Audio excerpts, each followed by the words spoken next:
Place the spine of the text block against the spine piece on the case so that the text block is roughly equally distant from the top and bottom edges of the case. It should be about 1/8 of an inch.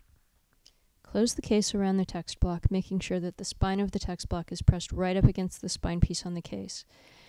The book block should be about 1/8 of an inch from the top and the bottom and the foredge, both in the front and back. Once you get it all in position, you want to make sure that you don't move the block within the case. Once you have everything in position, put the book down on your gluing surface and open the front cover. Place a piece of wax paper between the first page of the text block and the rest of the block to prevent glue from getting on it.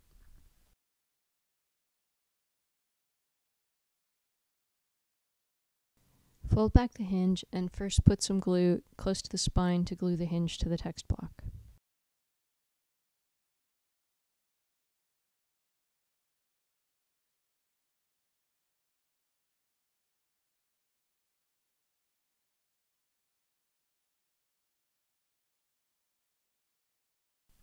Apply another layer of glue on top of the hinge and then cover the entire page. You want to start from the middle and work your way out to the edges, and try to avoid going over the edges until the very end because you don't want glue to start leak onto the pages underneath. You want the glue to be thick enough that you can see that you've covered everything and that the brush moves smoothly across it, but you don't want so much that you end up having little pools of glue or that it starts seeping out from underneath the page. It's going to take a little practice to figure out the exact right amount.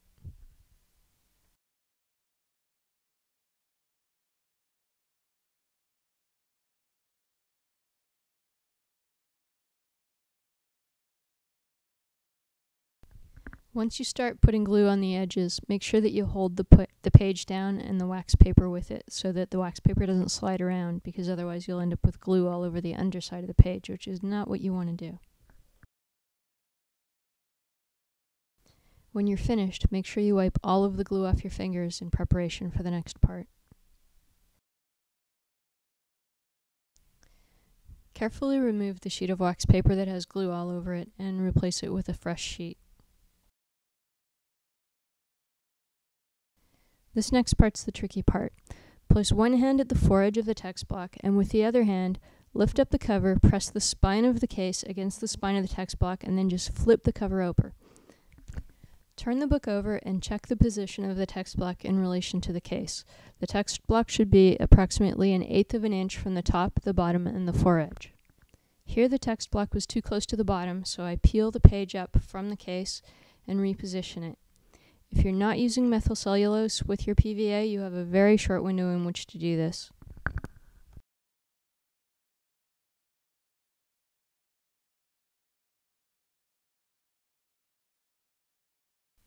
Once you have everything in position, press the page down firmly and then place a sheet of fresh wax paper over top of it. The front of the book has a sheet of glassine pasted to the page. You want to put the wax paper between the glassine and the page.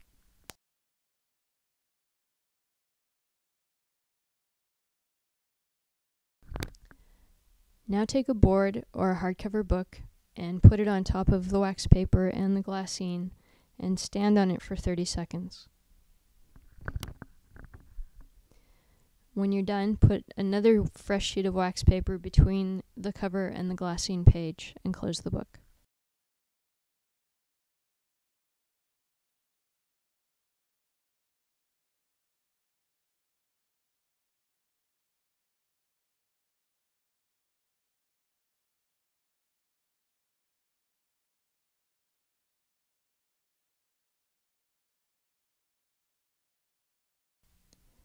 Now open the back cover of the book and repeat all these steps here.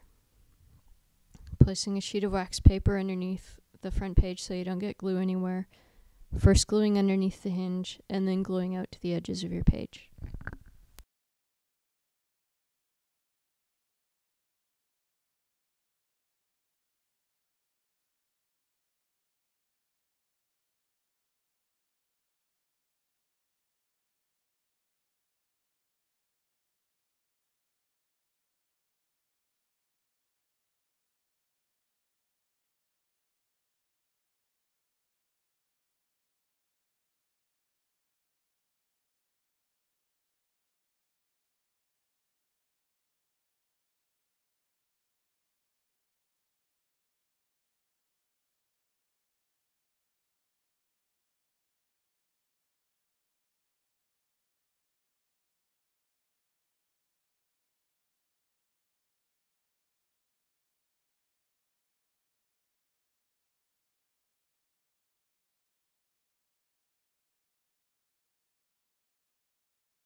When you're done, again swap out the messy wax paper for a fresh sheet.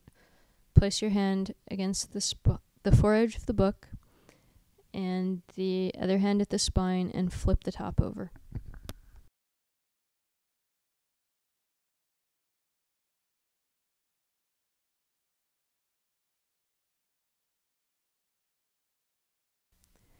This time it landed right, so there's not a lot of shifting for me to do, so I just press the page down and put the board on top and stand on this for 30 seconds as well.